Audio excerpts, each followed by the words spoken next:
Ladies and gentlemen, welcome. Today is my distinct pleasure to introduce a man who is recognized. The battle of evolution is only one skirmish in a much larger war. Science simply makes no use of the hypothesis of God. Ask yourself, what has intelligent design given us? Nothing. We cannot accept intelligent design as an alternative scientific theory. They will never accept that we have a better argument. They just pester us and they waste our time.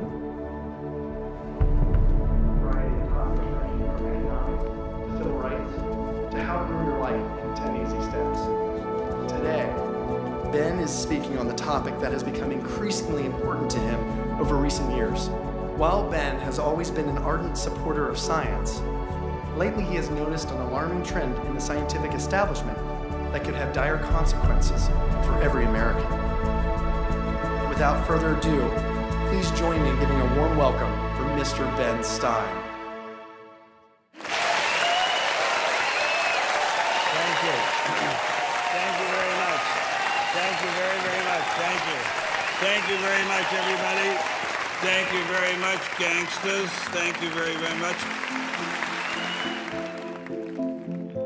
Freedom is the essence of America. We're talking about freedom of speech, freedom of assembly, freedom from fear, freedom of religion. Martin Luther King said, America is essentially a dream, and he said it is a dream of freedom and equality, and freedom is the way to equality.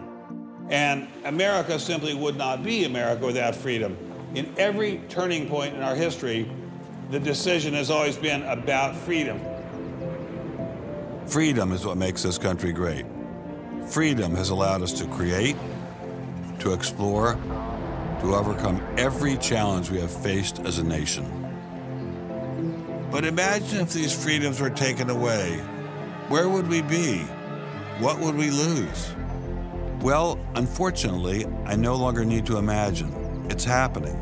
We are losing our freedom in one of the most important sectors of society, science. I have always assumed that scientists were free to ask any question, to pursue any line of inquiry without fear of reprisal.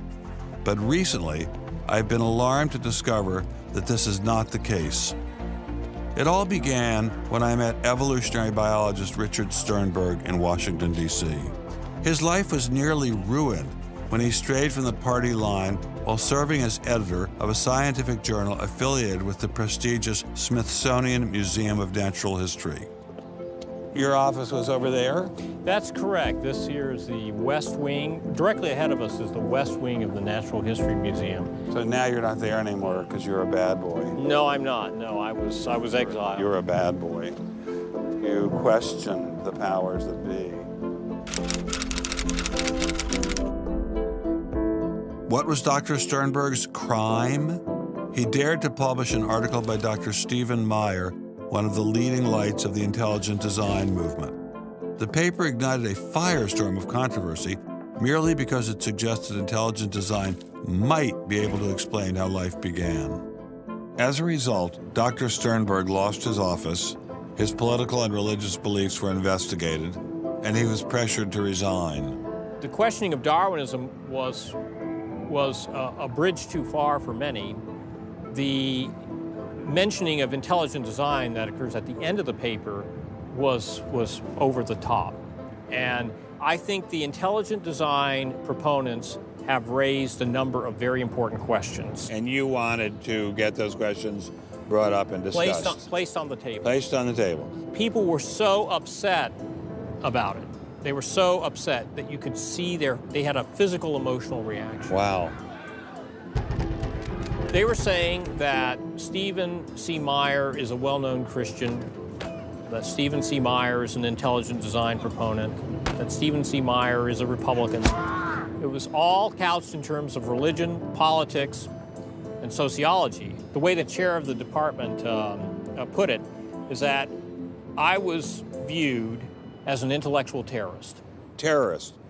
Because of giving the topic of intelligent design some modicum of credibility. What happened to Dr. Sternberg was terrible, but surely it was just an isolated case. I was still pretty skeptical, so naturally I checked in with the head of the Skeptics Society, Michael Shermer.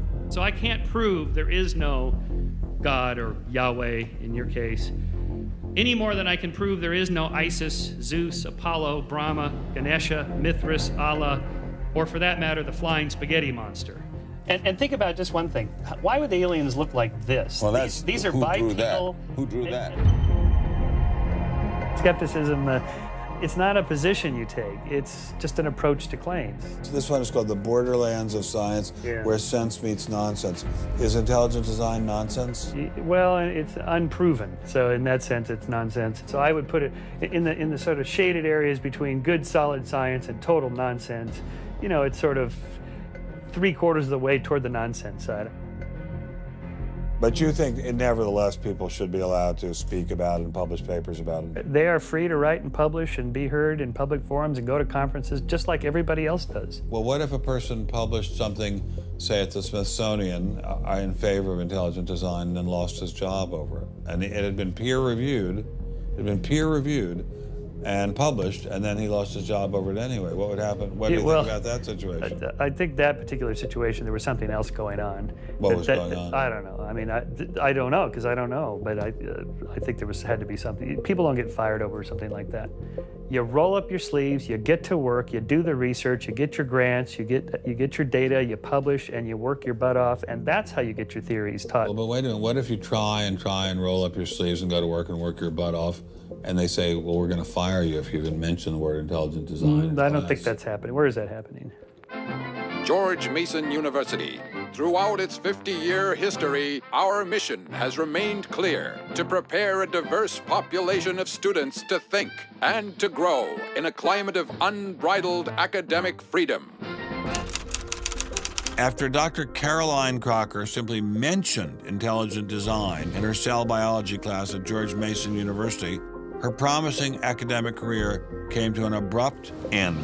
My supervisor invited me into his office. He said, "I'm going to have to discipline you for teaching creationism." And I said, I mentioned intelligent design on a couple of slides, but I did not teach creationism. He said, "Nonetheless, you have to be disciplined." At the end of the semester, I lost my job.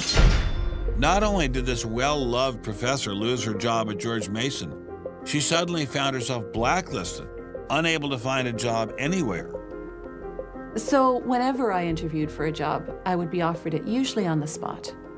Since this has happened, and since people can Google my name, I'm finding that when I send my credentials, I do get interviews. I get many interviews, but I never get offered a job. I don't tell them about my science sin. I was only trying to teach what the university stands for, which is academic freedom. There's nothing to be learned in neurosurgery by assuming an accidental origin for the parts of the brain that we work on. It wasn't just biologists who were feeling the Darwinist wrath.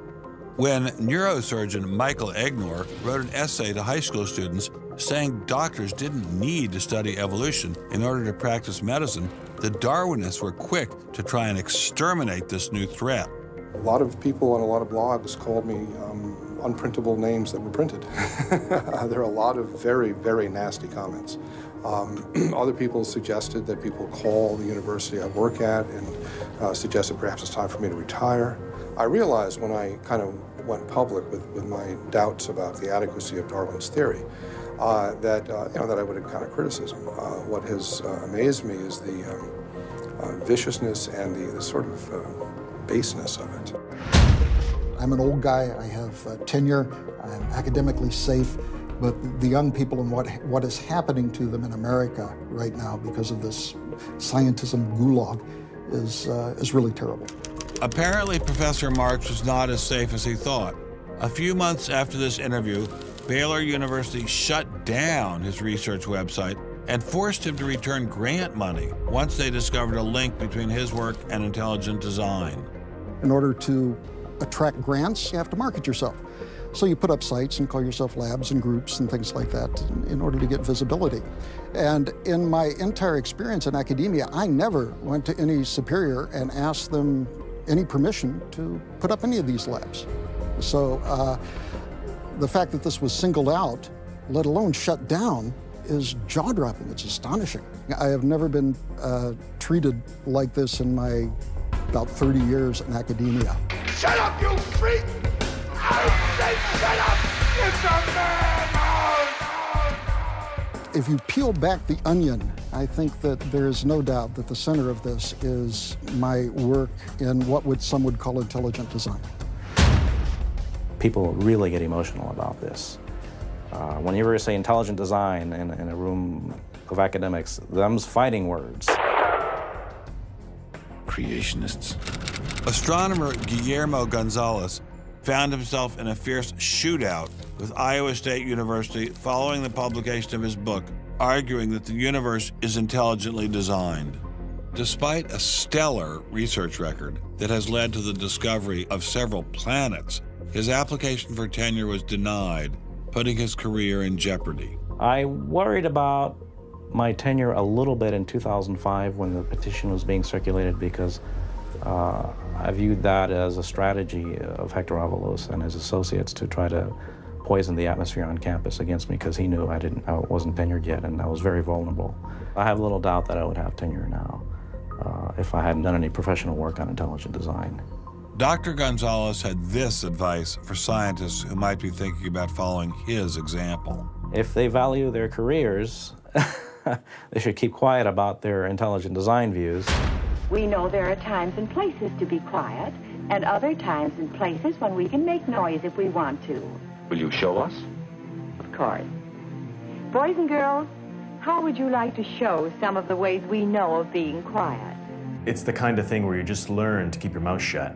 In addition to those scientists who were willing to appear on camera, we encountered many more who didn't dare show their face for fear of losing their jobs. You use an intelligent design perspective to get the research done, but you're not allowed to talk about it in public. And so there is definitely incentive, if you think about it, for people to remain within the mainstream. You know, what's he up to? What is he thinking? Is he one of them? That kind of thing. If I write intelligent design, they hear creationism. They hear religious right. They hear theocracy. So it appears Mr. Shermer, the self-styled skeptic, was wrong on this one. Intelligent design was being suppressed in a systematic and ruthless fashion. But maybe intelligent design should be suppressed. I didn't like what was happening to these scientists, but on the other hand, we don't want our kids being taught that the Earth is flat or that the Holocaust never happened. It was time to ask the scientific establishment what was so bad about intelligent design. Intelligent design people are not genuine scientists. Intelligent design is a racket. It's just propaganda. The only intelligent thing about it is to have got people to call it that. It's really very stupid as well. Everybody knows science education in America is appalling. What we don't need at this time is intelligent design in the classrooms. To present intelligent design stunts their educational growth. It stunts their intellectual growth. But what I don't understand is how these animals could have been on Earth millions of years before man. And the Bible says the whole Earth was created in only 6 days. It wasn't just the educational aspects of intelligent design that had scientists concerned. Many suspected the movement masked a much larger agenda. Intelligent design is a set of excuses to squeeze creationism into the classrooms. Get intelligent design in the schools today, and we can have school prayers tomorrow. Any other complaints? Can you imagine anything more boring? The boredom attached to ID is supreme. It is so boring that I can't even bother to think about it much anymore. It's just utterly boring.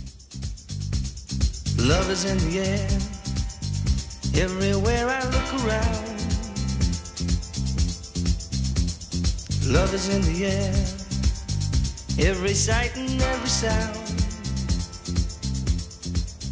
Love was in the air, all right, but none of it was directed toward intelligent design.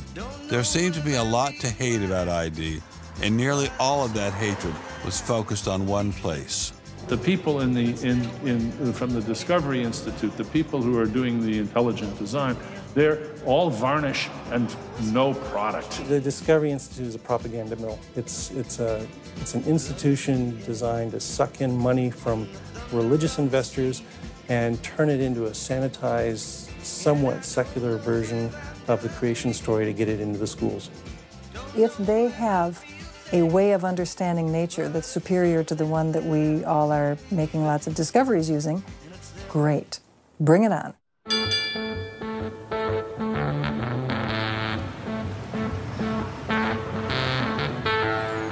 are really, really lost. I think it's on 3rd. I think it's on 3rd. I think it's down there. I have no idea where this place is.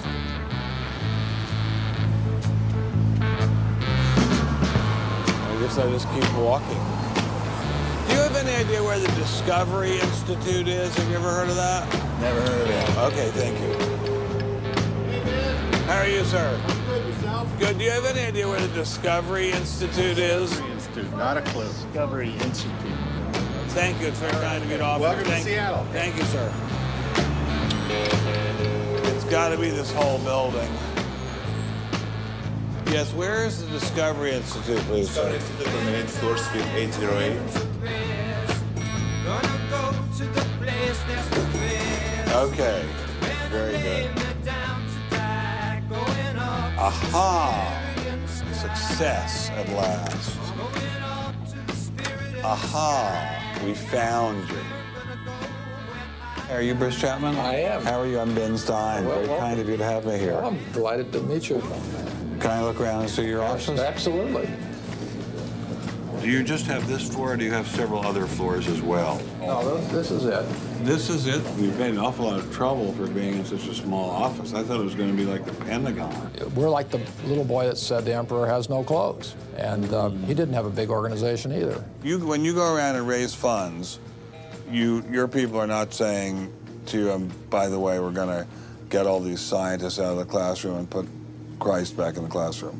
Well, I don't know that Christ has ever been in the science classroom. This is not a religious argument. This is something that people, we have fellows who are Jewish or agnostic or various other things. There are people, there are Muslim scientists. There are people of all kinds of backgrounds who agree that Darwin's theory has failed. And so why would you bring religion into it? You don't need religion. This is a red herring, Ben. People who don't have an argument are reduced to throwing sand in your eyes. Well, if the Discovery Institute could get its wish about this subject, what would your wish be? Well, on this subject, as on others, we'd like people to be able to have a robust dialogue and even a debate where the evidence, the best evidence, in this case, the best scientific evidence is made available to people. Well, surely no one questions there should be a debate.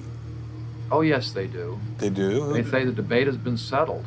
Well, that the issue's when settled. was the debate settled? Ben, I'd like you to talk to the scientists. You don't want to get your science from me.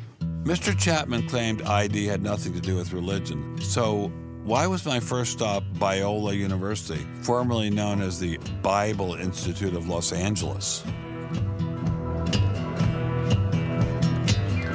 Your own personal Jesus.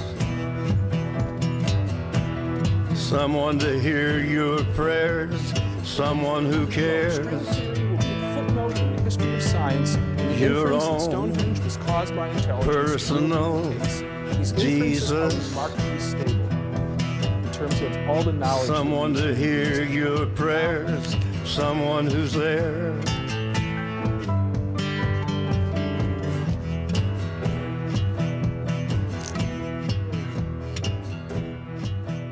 How much money have you ever gotten from Jerry Falwell? $0. How about Pat Robertson? 0. Are you a minister? No.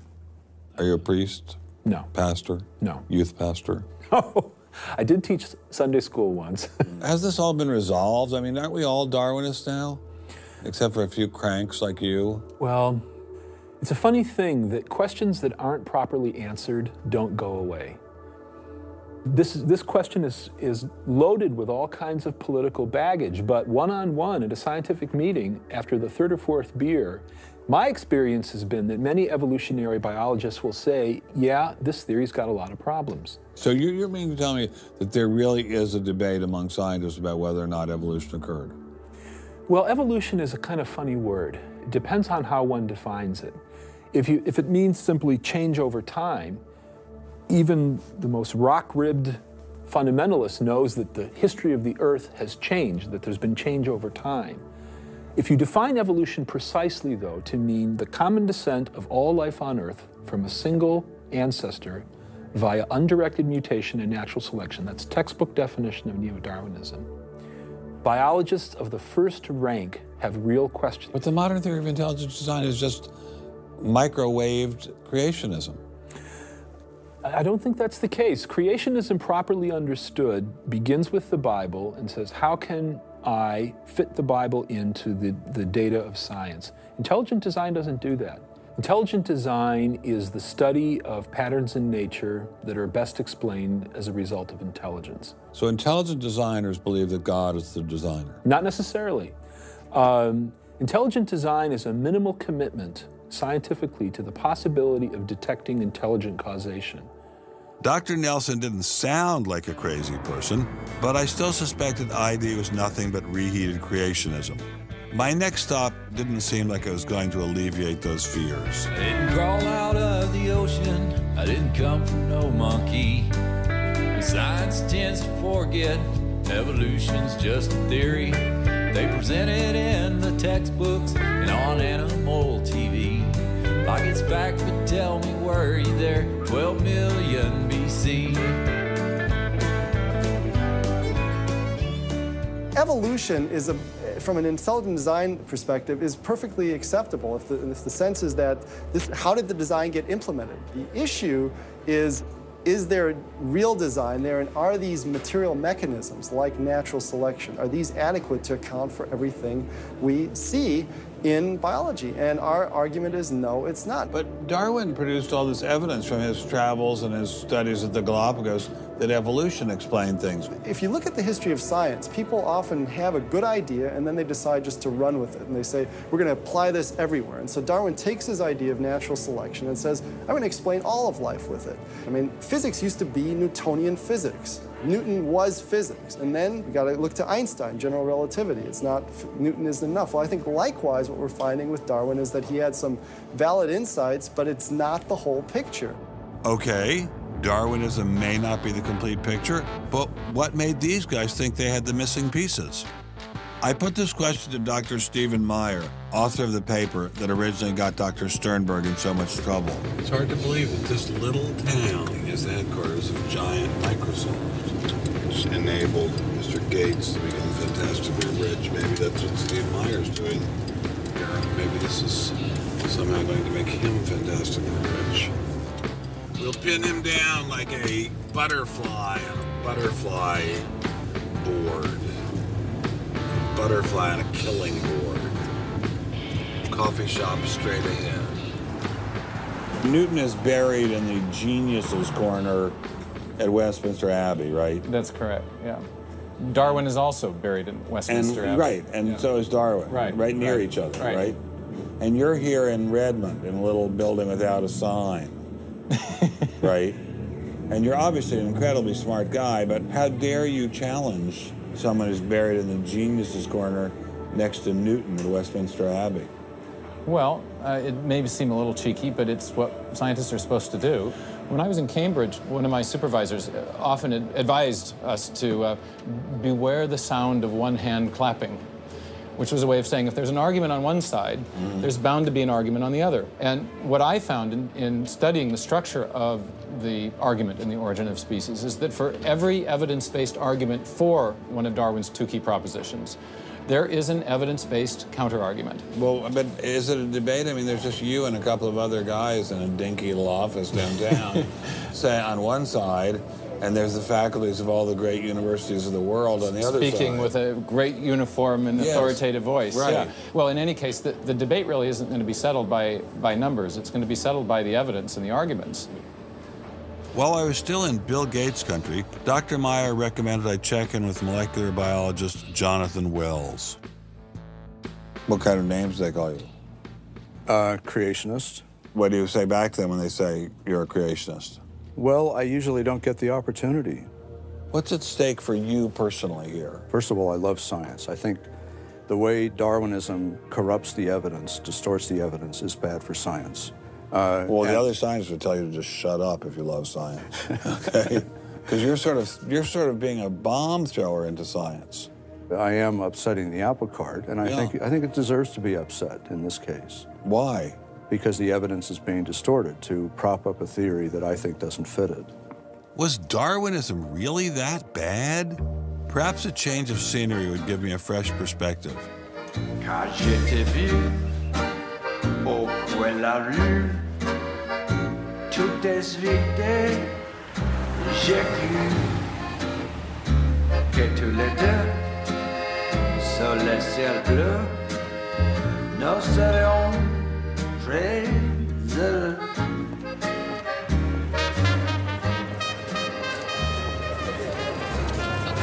Mr. Berlinski, I assume? How are you, sir? So where are you from originally? I was born in New York. Yes. Spent 31 years in Manhattan. Yes. And I spent a lot of time in California, too. And tell me all the various universities where you studied or taught. No, I was at Princeton, then I had a professorship at Stanford, and then I left Stanford, and I taught at Rutgers. I left Rutgers, and I taught at the City College in New York. I left the City College of New York. I taught at the Baruch College. I taught at San Jose. What did you teach at Baruch College? Anything they wanted. Come on in. Thank you, monsieur. What an old building, wow. It's the oldest in Paris. You're kidding. Merci, monsieur. Ah, je vous en prie, monsieur. Merci. Wow, this is fabulous. Let's put it this way. Before you can ask, is Darwinian theory correct or not, you have to ask the preliminary question, is it clear enough so that it could be correct? That's a very different question. One of my prevailing doctrines about Darwinian theory is, man, that thing is just a mess. It's like looking into a room full of smoke. Nothing in the theory is precisely, clearly, carefully defined or delineated. It lacks all of the rigor one expects from mathematical physics, and mathematical physics lacks all of the rigor one expects from mathematics. So we're talking about a gradual descent down the level of intelligibility until we reach evolutionary biology. We don't even know what a species is, for heaven's sakes. So his theory is smoke, but elegant smoke. There's a certain elegance to it, but you know, I think Einstein had the appropriate remark. He preferred to leave elegance to his tailor. A room full of smoke? That certainly wasn't what I was hearing from prominent Darwinists like Richard Dawkins. Evolution is a fact. It's a fact which is established as securely as essentially any other fact that we have in science. Richard Dawkins is so confident that evolution is a fact, and that therefore God doesn't exist, that he has devoted his entire life to spreading the evolution gospel. I'm an atheist with respect to the Judeo-Christian God because there is not a shred of evidence in favor of the Judeo-Christian God. It is completely right to say that since the evidence for evolution is so absolutely, totally overwhelming, nobody who looks at it could possibly doubt that if they were sane and not stupid. So the only remaining possibility is that they're ignorant, and most people who don't believe in evolution are indeed ignorant. But the people I spoke with weren't ignorant. They were highly credentialed scientists. So there had to be something else going on here. So you think the whole theory of evolution is false, or just certain parts of it? Well, again, evolution is a slippery word. I would say minor changes within species happen. But Darwin didn't write a book called How Existing Species Change Over Time. He wrote a book called The Origin of Species. He purported to show how this same process leads to new species, in fact, every species. And the evidence for that grand claim is, in my opinion, almost totally lacking. How does Darwin or Darwinism say life began? Well, he didn't know, and in fact, nobody knows. So Darwinism, strictly defined, starts after the origin of life and deals only with living things. Well, how can there be a theory about life without a theory about how life began? Well, a grand overarching evolutionary story, of course, does include the origin of life, but Darwin's theory doesn't begin until you have the first cell. Well, does someone have a theory about how life began?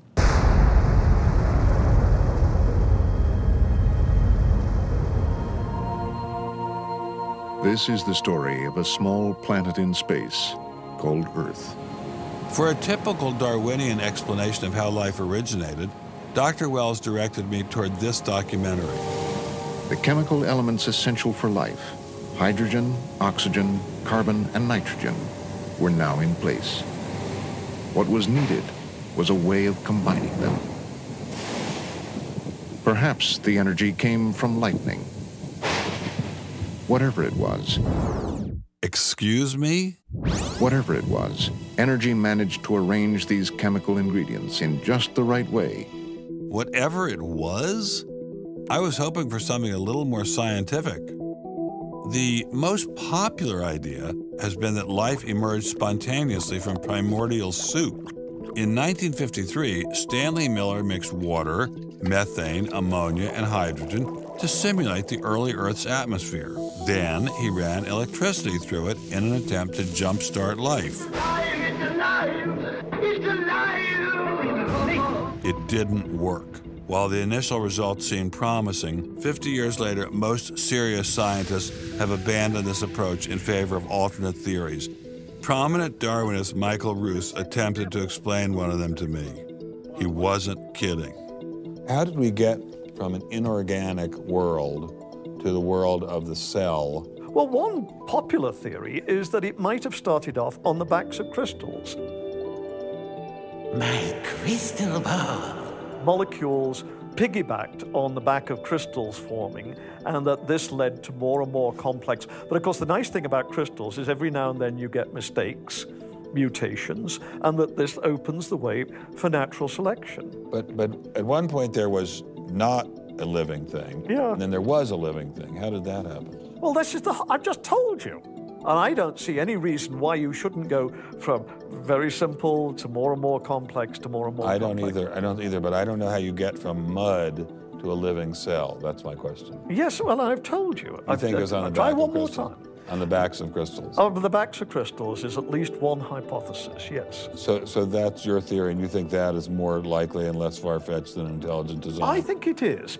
I wouldn't put Ben Stein's money on Dr. Roos's joyriding crystals, but it did make me wonder, what were the chances of life arising on its own? It's been speculated that probably there would have to be a minimum of about 250 proteins to provide minimal life function. If that's really true, then I think it's almost inconceivable that life could have happened in some simple step-by-step way. Okay, so the simplest form of life requires at least 250 proteins to function. What's so difficult about that? Welcome to the Casino of Life. Who wants to spin for a chance to win? Oh, sure. I'll give it a shot. What do I win? Take a look at this. Huh?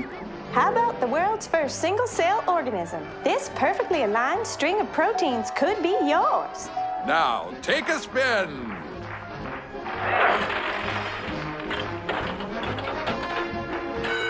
I won! Tina, tell him how many times he needs to do that to win the prize. 250. That's right, folks, and all in the correct order. But that's impossible. We've heard that before, haven't we, Richard? Come on, Mother Nature, do your thing. You stupid machine! I hate you!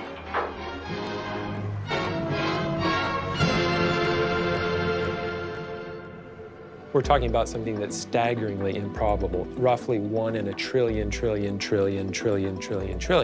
Let all of life choose a million, a trillion. The number is essentially zero. Something has to skew nature to choose the ones that work. So, in the game of life, it looks as if the house always wins.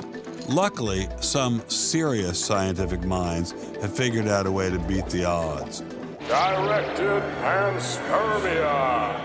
When faced with the overwhelming problem of the origin of life, Nobel Prize winner Francis Crick proposed this theory, that life was seeded on Earth, which basically means aliens did it. Crystals? Aliens? I thought we were talking about science. not science fiction. We don't know what caused life to arise. Did it arise by a purely undirected process? Or did it arise by some kind of intelligent guidance or design? And the rules of science are being applied to actually foreclose one of the two possible answers to that very fundamental and basic and important question. So the rules of science say we will consider any possibility except one that is guided. Exactly. No matter how life began, on the backs of crystals or in the test tube of some intelligent designer, everyone agrees it started with a single cell. But what is a cell? Let me ask you a question. Yeah. Darwin wrote The Origin of Species in 1859, published it in 1859. He had an idea of the cell as being quite simple, correct? Yeah, everybody did. Okay. If he thought of the cell as being a Buick, what is the cell now in terms of its complexity by comparison? A galaxy. If Darwin thought a cell was, say, a mud hut, what do we now know that a cell is? More complicated than a Saturn V. So what is in a cell as far as we know now? A world that Darwin never could have imagined. I needed someone who could give me a glimpse into this world. So we went to molecular biologist Doug Axe. Think of a cell as being a nanofactory, a factory where, on a very small scale, digital instructions are being used to make the components of the factory. Here we have the famous DNA double helix. You can see the two helical strands that are intertwined and wind around each other on the outside of the molecule. This is the material that stores all of our genetic information. In higher life forms, this will be the equivalent of something like a gigabyte of information stored in the molecules that form the individual chromosomes, all packed within the nucleus, which is a tiny fraction of the entire cell size. So what does DNA do? Well, the information in DNA ends up providing the information for sequencing the amino acids to make proteins. So we have information in a one-dimensional form that provides the information for a three-dimensional form.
I'm finally just beginning to grasp the complexity of the cell.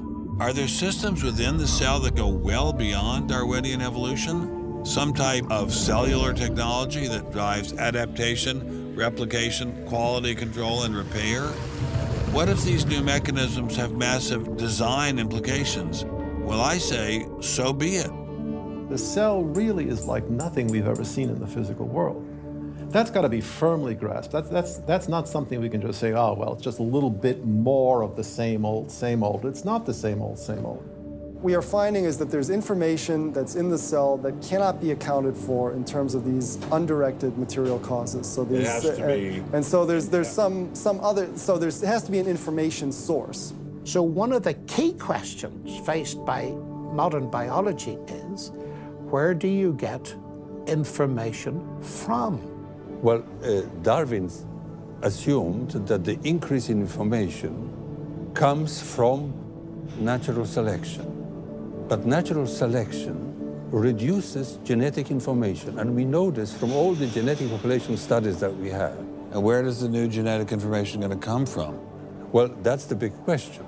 So when we find information in the DNA molecule, The most likely explanation is that it too had an intelligent source. I mean, we need engineering principles to understand these systems, okay? I mean, it's only because of our advancements in nanotechnology that we can even begin to appreciate these systems. But using intelligent design didn't seem to stop the scientists I spoke with, so why all the controversy? Suppose we find, simply as a matter of fact, that our scientific inquiries point in one direction. Which is that there is an intelligent creator. Why should we eliminate that from discussion? Streng verboten? How come? Why? Streng verboten. Very good. What does streng verboten mean? Strongly forbidden. Strongly forbidden. You've got two possible hypotheses. You've got a wall through the middle of through your brain, in effect, through your thinking. You say, well, you can't consider anything on this side of the wall. Only hypotheses on this side of the wall are permissible for consideration. What about academic freedom? I mean, can't we just talk about this? Their reply is that science is not a democratic process. Oh, really? And that there is a consensus view. But wait a minute, we are to subscribe to the wait a second, view. but Darwin challenged the consensus view, and that's how we got Darwinism. If Darwin wanted to challenge the consensus today, how would he do it?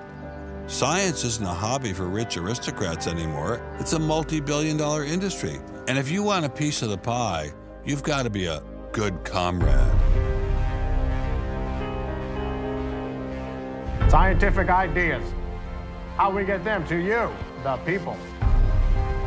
Every idea must be inspected to ensure that it is safe. All theories must pass through a series of checkpoints. First, the Academy. Getting a controversial theory through the Academy can be dangerous. Few people know this better than Congressman Mark Souder. He uncovered a targeted campaign led by individuals within the Smithsonian and the National Center for Science Education to destroy Dr. Sternberg's credibility. If you want peer reviews, if you want to be published, if you want to go to respected institutions, the core view does not tolerate dissent. There's kind of a, this is the way it is, and anybody who's a dissenter should be squashed. Are you going to be on my side if I let you up? Sure, Chick, sure. I'm on your side. Just let me up. I'll do anything you say. Souder isn't the only one who has witnessed the Academy's tactics. Journalist Larry Witham has seen similar behavior during his 25 years of covering the evolution controversy. Once you're thick in science, you can't question the paradigm. But if you want to get grants, if you want to be elected to high positions, if you want to get awards as a promoter of public education of science, you can't question the paradigm. People cannot be trusted to form their own opinions. This business about open-mindedness is nonsense. Why is the scientific establishment so afraid of free speech? There is this fear that if one aspect of the theory is closely scrutinized, there's going to be an unraveling. Who are you? Oh, I am the great and powerful Wizard of Oz. I interviewed dozens and dozens of scientists, and when they're amongst each other or talking to a journalist who they trust, they'll speak about, it's incredibly complex, or molecular biology is in a crisis. But publicly, they can't say that. Keeping a keen eye on the Academy are various watchdog organizations. Listen to Eugenie Scott of the National Center for Science Education.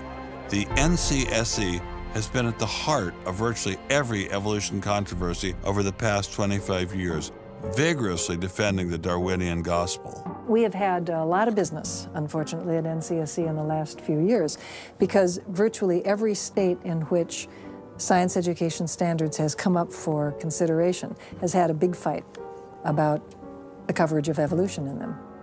NCSE was started by a group of scientists and teachers who were very concerned because in the late 70s and early 80s there were a lot of attempts to pass equal time for creation science and evolution laws. And clearly this is something that neither scientists nor teachers liked. It wasn't exactly help the creationists are coming, but it's, kind of along those lines.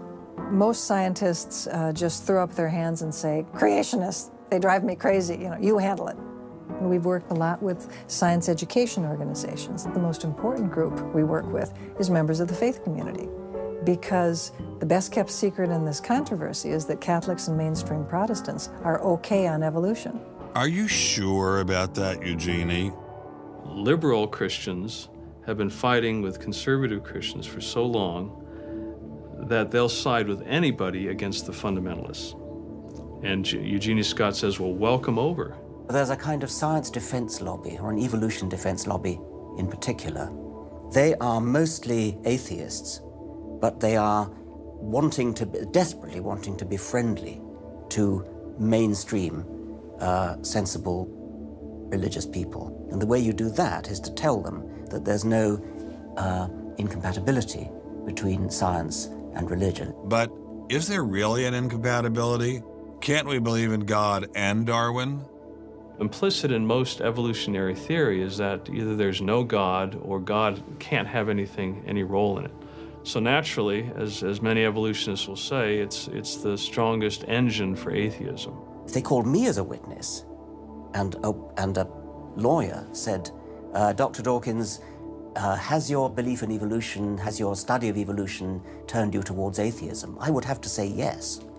And that's the worst possible thing I could say for winning that court case. So people like me are bad news for the science lobby, the evolution lobby. By the way, I'm being a hell of a lot more frank and honest in this interview than many people in this field would be. Working hard to keep ideas in check are our friends in the media. Morning, paper. Paper, mister? The tendency of the media is to side with the establishment because they inherently agree with the establishment. Eugenie Scott, my understanding is that there is not a single peer-reviewed article out there that supports intelligent design. Am I wrong? You are not wrong. You are correct. I believe that we get coverage, but we always get coverage like we're the outsider, not like it's an even debate. But instead of merely reporting news, he analyzes it, often expressing his personal opinions. We constantly deal with reporters who refuse even to report the correct definition of intelligent design. They, over and over again, talk about life is so complex, God must have done it. Just admit it, it's religion. It's very simple. You just can't, it's religion. It's a wanton distortion of our position. Study desk. I've got a hot story here. You can look at Associated Press stories, and the same sentence will appear in those stories for 10 years. Intelligent design says that life is too complex. It's called a boilerplate. And the reporter never reports anymore or gets any new ways to say it, so the public understanding never advances. But what happens if a reporter decides to take a more balanced approach to intelligent design? There might be remarkable pressure on that reporter not to side against the evolutionists. I thought I told you to kill that story. Few reporters have learned this better than author and journalist Pamela Winnick. When she refused to take sides in an article she wrote about intelligent design, the Darwinists found a new favorite target. Number one, I wasn't Christian, I was Jewish. Number two, I wasn't religious. Number three, I was not taking a position in favor of creationism. I was writing about intelligent design, and it didn't matter. After I wrote that one piece, everything I wrote on the subject was scrutinized. There were hate letters coming into the newspaper. If you give any credence to it whatsoever, which means just writing about it, you are just finished as a journalist. Other journalists we spoke with told similar stories, but didn't dare appear on camera. And now, the presses are ready to roll. When all other checkpoints fail, there is always the courts.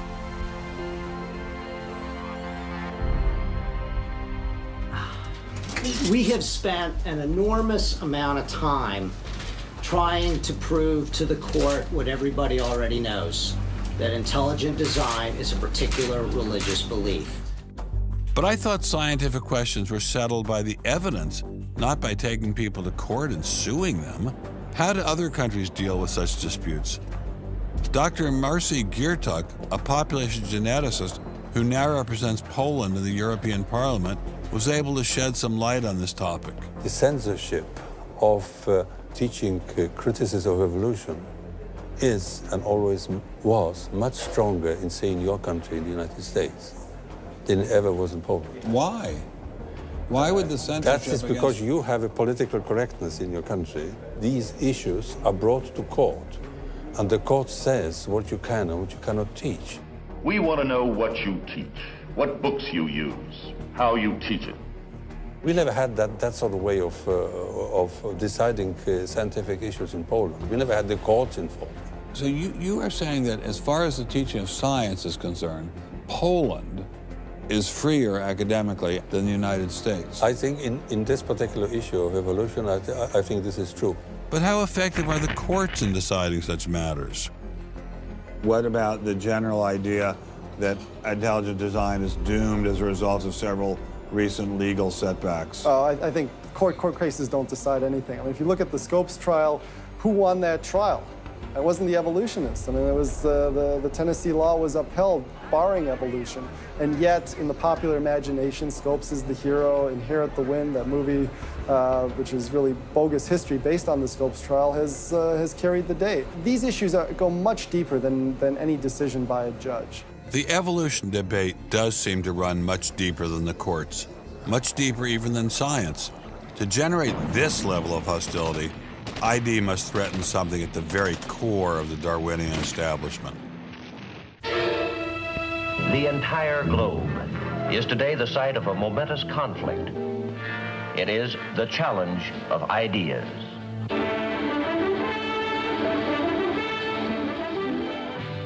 I am Edward R. Murrow. For a little while, I would like to review with you the great conflict of our times, one which demands and must get the attention and the involvement of each one of us. This conflict over the principles of evolution has become a religious war. It really is no longer about scientific investigation. It is total competition with an antagonist who is putting into it everything within his capability. The situation has reached a point where many of evolution's top apologists have switched from defending Darwinism to attacking religion in what they see as a bid to stamp out intelligent design at the source. Richard Dawkins is the best example of this. His recent book, The God Delusion, has sold over 1 million copies worldwide. The God Delusion is my long-expected, long-worked-on, full-frontal attack on religion. To me, science is about trying to explain existence, and religion is about trying to explain existence. It's just that religion gets the wrong answer. But is Dawkins correct? Are science and religion really at war? For an appraisal of this continuing and protracted conflict, we can go to a reporter who has watched the growing conflict with the perception of a trained military observer. Oxford professor Alistair McGrath, author of The Dawkins Delusion, seemed like the ideal person to answer my question. Richard Dawkins has a charming and very, I think, interesting view of the relationship between science and religion. They're at war with each other, and in the end, one's got to win, and it's going to be science. It's a very naive view. It's based on a complete historical misrepresentation of the way science and religion have interacted. Dawkins seems to think that a scientific description is an anti-religious argument. Describing how something happens scientifically somehow explains it away. It doesn't. But the questions of purpose, intentionality, the question why, still remain there on the table.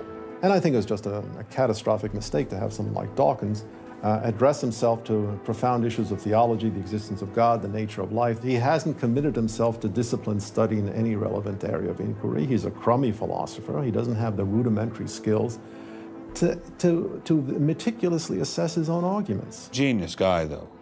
Very smart guy. A little bit of a reptile, but a very smart guy. The opposing point of view in this conflict rests on a fundamentally different vision of man. If you have two distinguished scientists, and in fact you can range many more on each side, as you know, saying exactly opposite things, that's telling me that the conflict is not between science and belief in God. Otherwise, you'd expect all scientists to be atheists. But it's a worldview conflict. It's between scientists who have different worldviews. You've got two competing explanations of the evidence. One says design, one says undirected processes. Both of them have larger philosophical or religious or anti-religious implications. So you can't say that one of those two theories is scientific and the other is unscientific simply because they have implications. Both have implications. People who tell you, for example, that science tells you all you need to know about the world, or that science tells you that religion is all wrong, or science tells you that there is no God, those people aren't telling you scientific things. They are saying metaphysical things, and they have to defend their positions for metaphysical reasons. What is being presented to the public is, first comes the science, and then comes the worldview. I would want to argue that that may not be the case, that it may actually be the other way around, that the worldview comes first and is influencing the interpretation of science. My deep regret is some people are so deeply entrenched in their own worldviews that they will simply not countenance alternatives. I'm actually a person of the left. I'm not even a particularly religious person. I think of myself as a kind of humanist. And I think it's sending a very bad message to religious people who are interested in science, that in some sense, in order to do science credibly, they have to leave their religious beliefs at the door. The founders of early modern science, Sir Isaac Newton, Robert Boyle, Johannes Kepler, Galileo, most of these early scientists all not only believed in God, but they thought their belief in God actually made it easier to do science. You can be religiously motivated and you can do good science. And they have more often gone together than not gone together. Admitting our biases is the best way towards rational discussion, which I would welcome. Rational debate is a nice thought, but it's nearly impossible in the current climate. I'd seen the chilling effect that this unquestioning devotion to Darwinism has had on science, but were there other consequences? No gods, no life after death, no ultimate foundation for ethics, no ultimate meaning in life, and no human free will are all deeply connected to an evolutionary perspective. You're here today and you're gone tomorrow, and that's all there is to it. Dr. Will Provine, professor of the history of biology at Cornell University, gave us another disturbing glimpse into where Darwinism can lead. Oh, I was a Christian, but I never heard anything about evolution because it was illegal to teach it in Tennessee. Dr. Provine's first biology professor changed all that.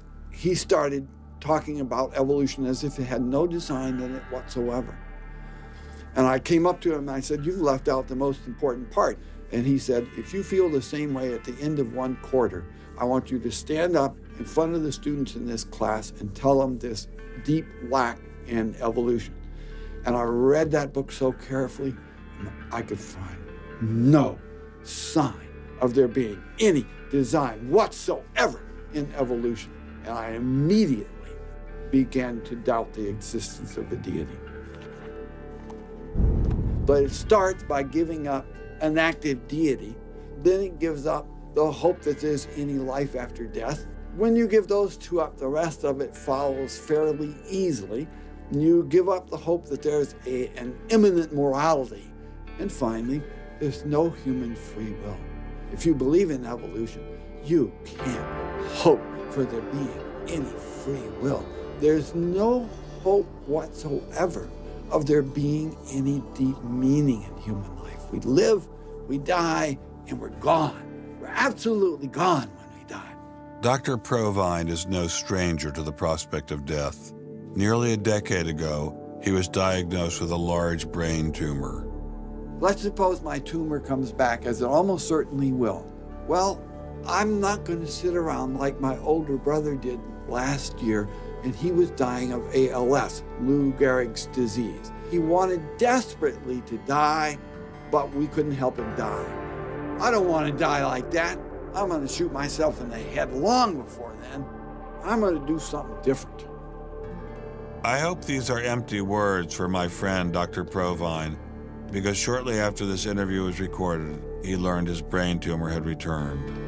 I don't feel one bit bad about holding the views that I do. There's not anything in the views I hold that makes me, oh, I wish I had free will, or, oh, I wish there were a God. I don't ever wish that. Dr. Provine's deconversion story was typical amongst the Darwinists we interviewed. Biologist P.Z. Myers, who runs the pro-Darwin anti-religion blog Pharyngula, says science eroded his faith as well. I never hated religion. I found religion quite comfortable, and I liked the people in it. What led to the atheism was learning more about science, learning more about the natural world, and seeing these horrible conflicts with religion. And it was then, when I discovered evolution, when I discovered Darwinism, that I realized there's this magnificently elegant, stunningly elegant explanation, which I didn't quite understand to begin with. When I did understand it, then that finally killed off my remaining religious faith. After hearing these stories, I was not surprised to discover that most evolutionary biologists share Professor Dawkins' views. It appears Darwinism does lead to atheism, despite what Eugenie Scott would have us believe. And if you separate out the ethical message from religion, what have you got left? You got a bunch of fairy tales, right? I think that God is about as unlikely as fairies, angels, hobgoblins, etc. Religion, I mean, it's just fantasy, basically. It's completely empty of any explanatory content. And it's evil as well. Half the people in this country think that drugs is what you have to regulate to make us safer, and half the people think guns. That's what you got to regulate to make us safer. But I always think if you're going to regulate one thing that has the most potential to cause death and destruction, religion. You got to start with religion, and Religion is an idea that gives some people comfort, and we don't want to take it away from them. It's like knitting. People like to knit. You know, we're not going to take their knitting needles away. We're not going to take away their churches. But what we have to do is get it to a place where religion is treated at the level it should be treated. That is something fun that people get together and do on the weekend and really doesn't affect their life as much as it has been so far.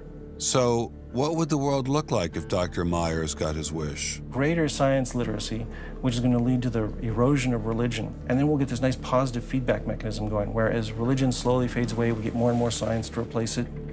And that will displace more and more religion, which will allow more and more science in. And we'll eventually get to that point where religion has taken that appropriate place as a side dish rather than the main course.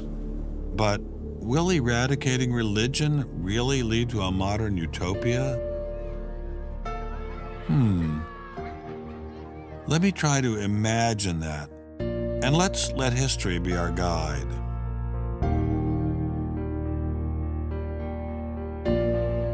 In part, I think Matthew Arnold put his hands on it when he spoke about the withdrawal of faith. There is a connection between a society that has at least a minimal commitment to certain kinds of transcendental values and what human beings permit themselves to do one to the other. That got me thinking, what other societies have used Darwinism to trump all other authorities, including religion? As a Jew, my mind leapt to one regime in particular. The connection between Hitler and Darwin is, of course, historically a difficult connection because they were separated by a good many years. One was English, one was German. Nonetheless, if you open Mein Kampf and read it, especially if you can read it in German, the correspondence between Darwinian ideas and Nazi ideas just leaps from the page. Of course, you have to add every historical caution. Not everyone who read Darwin became a Nazi. Obviously not. No one is making that case. Darwinism is not a sufficient condition for a phenomenon like Nazism, but I think it's certainly a necessary one. This was a connection I had to explore personally.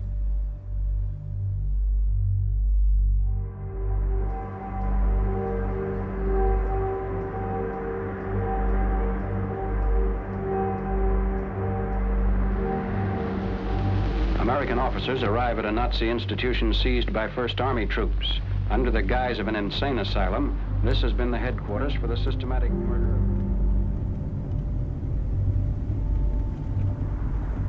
So what is this place? During the Second World War, 15,000 people were killed here. Why were they killed? They were killed because they were people with handicaps, Why kill them? What's the point of killing them? People who were not able to work, people who were not able to live by themselves, that they were useless eaters. Useless eaters. And life unworthy of living. This idea grew up in the 20s. So long before National Socialism, biologists, anthropologists, they thought that maybe mankind could, or the government could interfere into the growth of the population. I see. And they had the utopia that they would have a society without illness and without handicap. Alles Lebensschwache geht in der Natur unfehlbar zugrunde. Wir Menschen haben gegen dieses Gesetz der natürlichen Auslese in den letzten Jahrzehnten furchtbar gesündigt. Wir haben unwertes Leben nicht nur erhalten, wir haben ihm auch Vermehrung gewährt. Die Nachkommen dieser Kranken sahen so aus, die tiefer stehen als jedes Tier. So this was a Darwinian concept? Yes. And also a Malthusian concept, very much Malthusian. Malthusian? Thomas Malthus, who said that there was a shortage of resources, English philosopher, so there was a shortage. Yes, but the Nazis, they relied on Darwin. They relied on Darwin? Yes, Darwin and German scientists. Patients were led down this hallway to Nazi doctors who decided who would live and who would die. They were accompanied by 15 nurses. Nurses, yes. Nurses, male and female nurses. So nurses were helping lead them to their doom. Yes.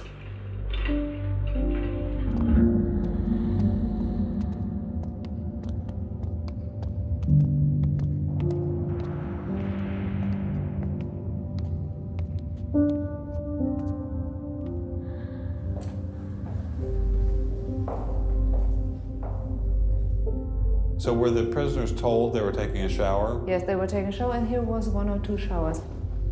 So how many people were brought into this room? 60 to 70.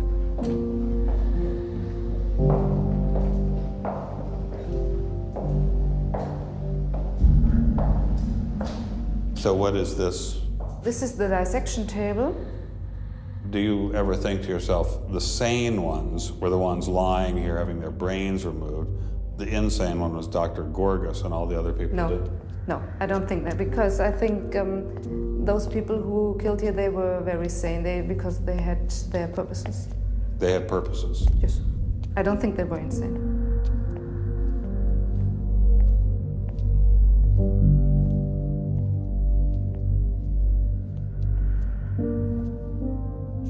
They had 2 crematory ovens. I see. And they killed about 70 people. A day? So a day, so they had... That's barely enough time. And they only killed from Monday to Friday. So... Because the people who were doing the killing needed to have the weekend off. If you met Dr. Gorgas today, what would you say to him? I don't know. I don't think that it's my role to tell him something. It's difficult to describe how it felt to walk through such a haunting place, to know that these cold stone and tile walls were the last things the victims of Hadamar ever saw. I wanted to explore this connection further, so I met with the author of From Darwin to Hitler, Dr. Richard Weikart. Hitler and many of the physicians that carried out this program were very fanatical Darwinists, and particularly they wanted to apply Darwinism to society. Was wir uns unter der deutschen Jugend der Zukunft wünschen, ist etwas anderes, als was die Vergangenheit sich gewünscht hat. Wir müssen einen neuen Menschen lernen,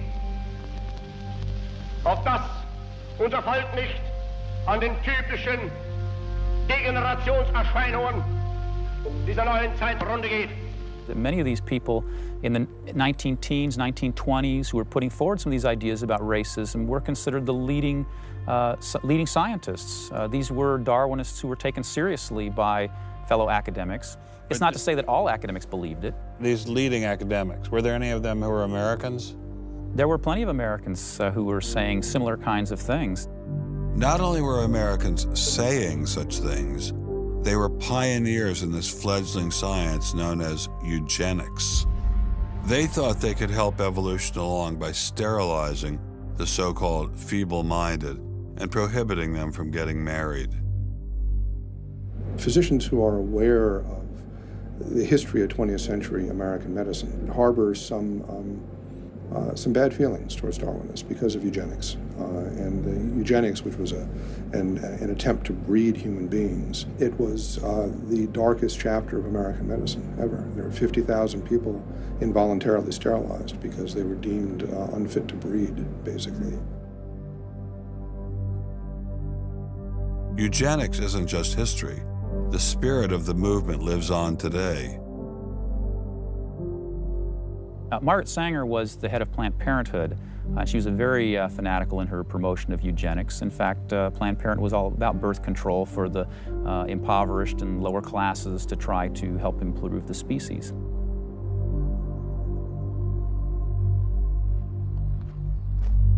From Hadamar, I traveled with Dr. Weikart to Dachau, where the Nazis applied the ideas of eugenics on a massive mechanistic scale. When it was a fully functioning concentration camp, and what was the purpose of it? I mean, part of it was to repress political enemies. What was the rest of the purpose? Well, beyond the repression of the political enemies, which was its purpose at the very beginning, then later on it transformed into repressing racial enemies. And sometimes those categories overlapped because sometimes they thought that these people were political enemies because they were inferior biologically. The war itself was part of the Darwinian struggle for existence for Hitler. And he saw the extermination of the Jews as one of those fronts to this warfare going on as this Darwinian struggle for existence. Would you say that Hitler was insane? No, I wouldn't say he was insane. I think he had imbibed some very, very wrong ideas. And in fact, I think he took the logic of them in certain ways that brought him to take very radical solutions for them. Would you say he was evil? Oh, I'd definitely say he was evil. Is there such a thing as evil? Oh, I think there is. And is there such a thing as good? Oh, definitely. And evil can sometimes be rationalized as science. Oh, sure. And evil can sometimes be when it's rationalized as science, and I think when it's rationalized in this particular way in particular, I think Hitler thought he was doing good. He thought he was doing good? Oh, I think so. He thought he was benefiting humanity by driving evolution forward and creating a better humanity.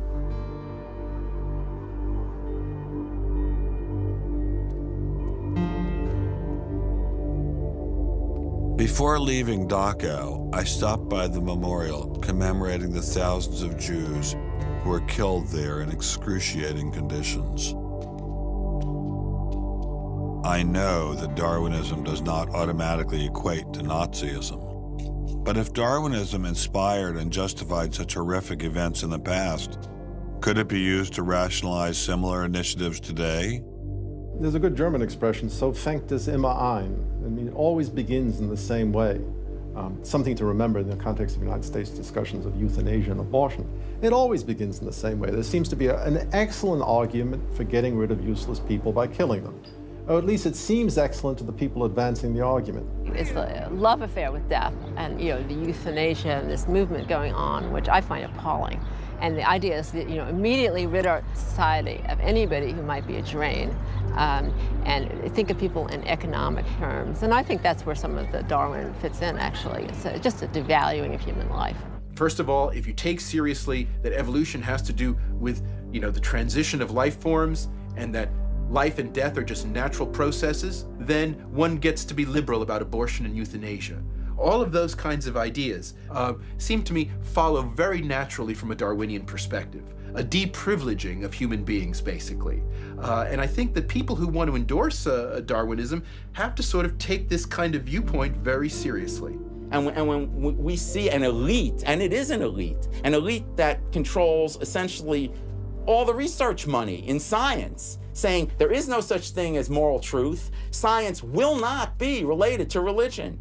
I mean, it's essentially official policy of the National Academy of Science that religion and science will not be related. I mean, hey, you know, that cuts off a lot of debate, doesn't it? What's going to happen if this doesn't change? Well, I think we're watching it happen, aren't we? I needed time to think, so I traveled to the birthplace of this idea.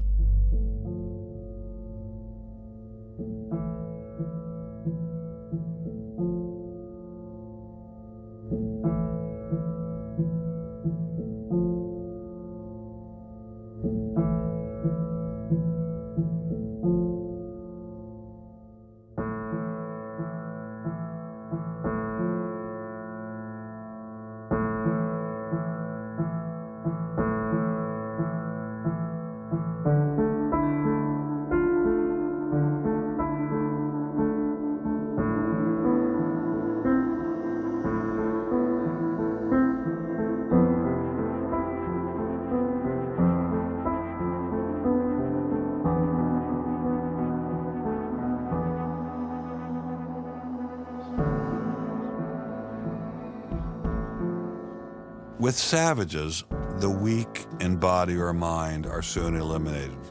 We civilized men, on the other hand, do our utmost to check the process of elimination. We build asylums for the imbecile, the maimed, and the sick. Thus, the weak members of civilized societies propagate their kind. No one who has attended to the breeding of domestic animals will doubt that this must be highly injurious to the race of man. Hardly anyone is so ignorant as to allow his worst animals to breed. Charles Darwin, The Descent of Man, 1871.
Throughout the Cold War in Germany, there was this wall erected to keep ideas out. It was erected by people who held an ideology, that were afraid of a competition from other ideas that would come into their society. And what we're seeing happening in science today is very much like that. But I think that's just a strategy for protecting a failing ideology from competition. America didn't become the great nation that it is by suppressing ideas. It progressed by allowing freedom of speech and freedom of inquiry. Thomas Jefferson got it right when he wrote, "We hold these truths to be self-evident, that all men are created equal, that they are endowed by their Creator with certain unalienable rights, that among these are life, liberty, and the pursuit of happiness." Hundreds of thousands of Americans have given their lives to protect these values, but now they're under threat once again. It wasn't just scientists who were being expelled. It was freedom itself, the very foundation of the American dream, the very foundation of America. If we allowed freedom to be expelled in science, where would it end? The Darwinian establishment is so massive and so entrenched, it appears impenetrable. I couldn't bring it down myself, but I could at least confront those who had expelled the scientists I'd met. What would you say if you had Eugenie Scott sitting next to you? What would you say to her? I would ask her, by what authority does she and those like her presume to declare what is and is not science. You know, he's sort of made himself martyr of the day. They've gotten a lot of mileage out of, you know, poor Rick Sternberg. And we got lip service from the leadership of the Smithsonian, but I didn't feel they ever followed through. We went into the Smithsonian looking for answers, but we ran into the same stone wall as Congressman Souter. We're not authorized to do this, so it's a stop. Come on down to the office with me, please.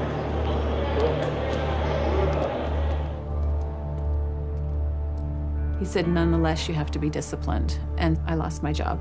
We did get an interview with a spokesman from George Mason, but it was impossible to knock him off his script. Her contract was not renewed. It was simply not renewing her contract, which she's satisfied. Her contract was not renewed, had nothing to do with the controversy of that topic of intelligent design. I have never been treated like this in my about 30 years in academia. We received a similar reception at Baylor University. They refused to admit that what had happened to Dr. Marks had anything to do with ID. Certainly the conversations I've had, this has not, the intelligent design situation has not been the thrust of the conversation. I mean, it's a procedural issue, and that's the way we dealt with it. Funny, that's not how Dean Kelly put things in his original email to Dr. Marks.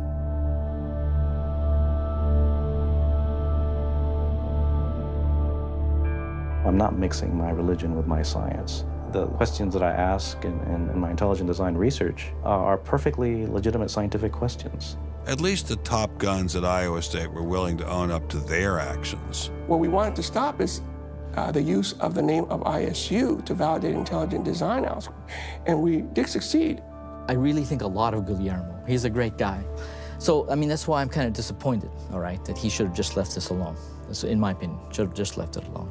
Dr. Hauptmann elaborated further on his great regard for Gonzalez. This is quoting an email from you to Mr. Avalos. You say, "Sometimes it is just best to ignore idiots," in reference to Guillermo. And then the religious nutcases should be challenged at every opportunity. Yeah, because, for example, you... in that case, I'm thinking more of, say, the creationist crowd who claims that God put all the animals on an ark and that's it, all right? That's where all of our animals came from today. That's crazy, okay? You shouldn't be insulting even children with that kind of thing. So these are the idiots, all right? They've always been around. They've always been around. Going after the perpetrators in each of these cases wasn't getting me anywhere. So I reconnected with Dr. Berlinski and Dr. Schroeder to see if they had any advice.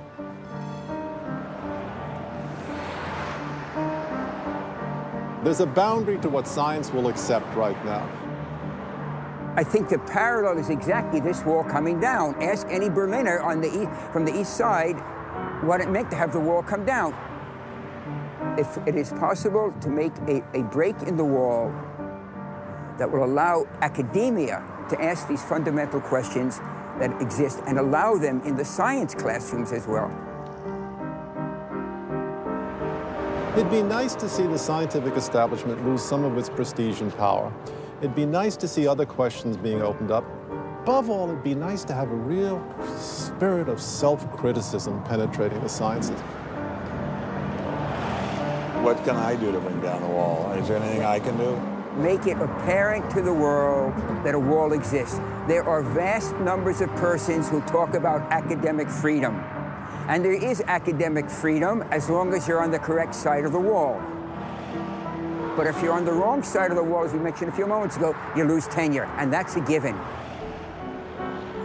I took Dr. Schroeder's words to heart. Obviously, I couldn't take down the wall myself, but I could confront one of its modern architects.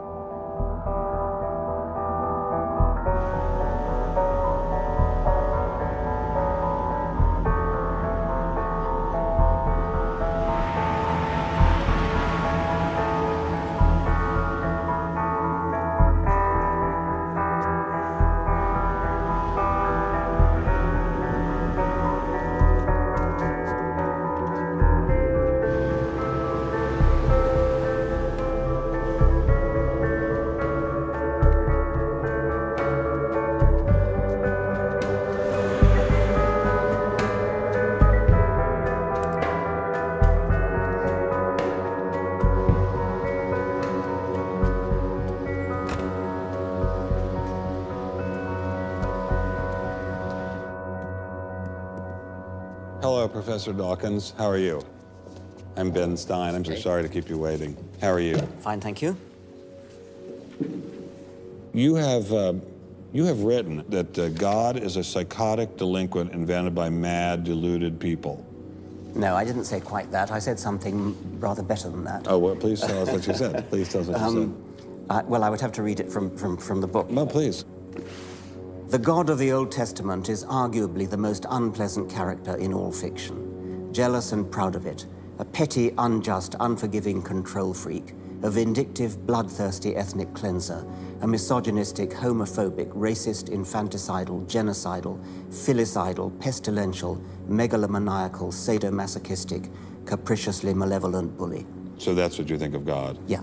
How about if people believed in a God of infinite lovingness and kindness and forgiveness and generosity, sort of like the modern day God? Why spoil it for them? Oh, why not just let them have their fun and enjoy it? I mean, I don't want to spoil anything for anybody. I write a book, people can read it if they want to. I believe that it is a liberating thing to free yourself from primitive superstition. So religion is a primitive superstition? Oh, I think it is, yes. So you believe it's liberating to tell people that there is no God?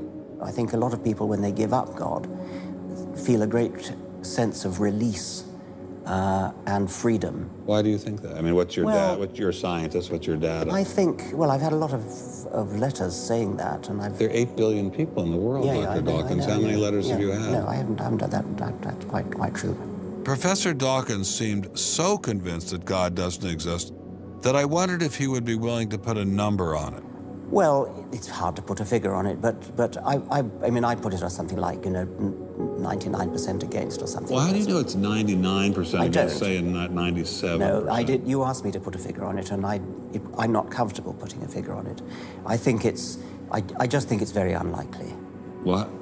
But you couldn't put a number on it? No, of course not. No. So it could be 49%. Well, it would be. I mean, I think it's unlikely, and it's quite far from 50%. How do you know? I don't know. I mean, I put an argument in the book. Well, then who did create the heavens and the earth? Why do you use the word who? You see, you immediately beg the question by using the word who. Well, then how did it get created? Well, by a very slow process. Well, how did it start? Nobody knows how it started. We know the kind of event that it must have been. We know the sort of event that must have happened for the origin of life. And what was that? It was the origin of the first self-replicating molecule. Right. How did that happen? I told you we don't know. So you have no idea how it started? No. Nor has anybody. Nor has anyone else. What do you think is the possibility that intelligent design might turn out to be the answer to some issues in genetics or in evolution?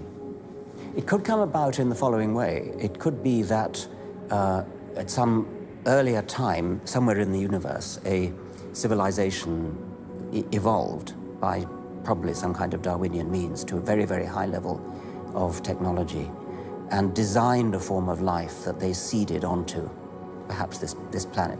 Now, that is a possibility and an intriguing possibility. And I suppose it's possible that you might find evidence for that if you look at the details of biochemistry, molecular biology. You might find a signature of some sort of designer. Wait a second. Richard Dawkins thought intelligent design might be a legitimate pursuit? And that designer could well be a higher intelligence from elsewhere in the universe. Well, but that higher intelligence would itself have had to have come about by some explicable or ultimately explicable process. It couldn't have just jumped into existence spontaneously. That's the point. So Professor Dawkins was not against intelligent design, just certain types of designers, such as God. So the Hebrew God, the God of the Old Testament, he doesn't exist in your view? Certainly. I mean, that would be a very unpleasant prospect. And the Holy Trinity of the New Testament, nothing like that. Do you believe in any of the Hindu gods? Like Vishnu? How can you ask such a question? You don't, right? How could I? I mean, why would I, given that I don't believe in any others? You don't believe in the Muslim God? No. I mean, why do you even need to ask? Well, I just wanted to be sure. So you don't believe in any God anywhere? Any God anywhere would be completely incompatible with anything that I've said. I assume. Yeah. I just wanted to make sure you don't believe in any God anywhere. No. What if after you died you ran into God? He said, "What have you been doing, Richard? I mean, what have you been doing? I've been trying to be nice to you. Yeah. I gave you a multi-million-dollar paycheck over and over again with your book, and look what you did." Bertrand Russell had that point put to him, and he said something like, "Sir, why did you take such pains to hide yourself?" But if the intelligent design people are right, God isn't hidden. We may even be able to encounter God through science, if we have the freedom to go there. What could be more intriguing than that?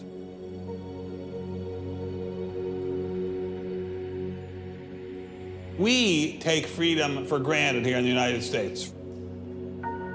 Freedom is what this country is all about. And a huge part of freedom is freedom of inquiry. But now, I'm sorry to say, freedom of inquiry in science is being suppressed. Behind me stands a wall that encircles the free sectors of this city, part of a vast system of barriers. There are people out there who want to keep science in a little box where it can't possibly touch a higher power, cannot possibly touch God. Those barriers cut across Germany in a gash of barbed wire, concrete, dog runs, and guard towers. If you believe in God, and you believe that there is an intrinsic order in the universe, and you believe that it's the role of science to try to pursue and understand better that order, you will be ostracized. I'm frightened by this, but I'm not going to let it stop me from investigating and from speaking. The wall cannot withstand freedom. What I'm asking for is the freedom to follow the evidence wherever it leads. My hope is that there'll be enough independent thinking scientists who don't like to be told what to think. People on both sides of the argument being prepared to talk and listen. And above all, a willingness to keep these dialogues open. It might allow a lot of very good scientists to be scientists who aren't being allowed to be scientists right now. I don't care what they end up as being. I don't care if they end up being religious, a young earth creationist. If they have thought their way through the issues and get there, I'm all for them. And why do I think we're going to win in this struggle? Because truth crushed to earth will rise again. To find out what's true has a value all of its own. If it has additional good consequences, so be it. Because no lie can live forever. And I believe that science gives us one perspective on the world, and our religious insight gives us another perspective on the world. And by putting the two together, we will see more deeply and more truly. And if we will stand up for freedom, freedom is the victor. And if we all do that, we will overcome.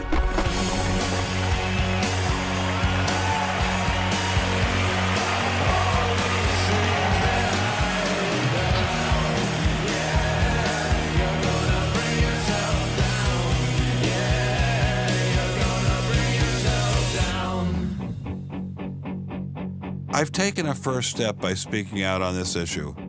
But if the wall is to come down, we all have to do our part. Some of you will pay a heavy price for speaking out. You may even lose your job. I guarantee you'll get hate email. But if you don't get involved, will anyone be left to carry on this struggle? Anyone? Anyone?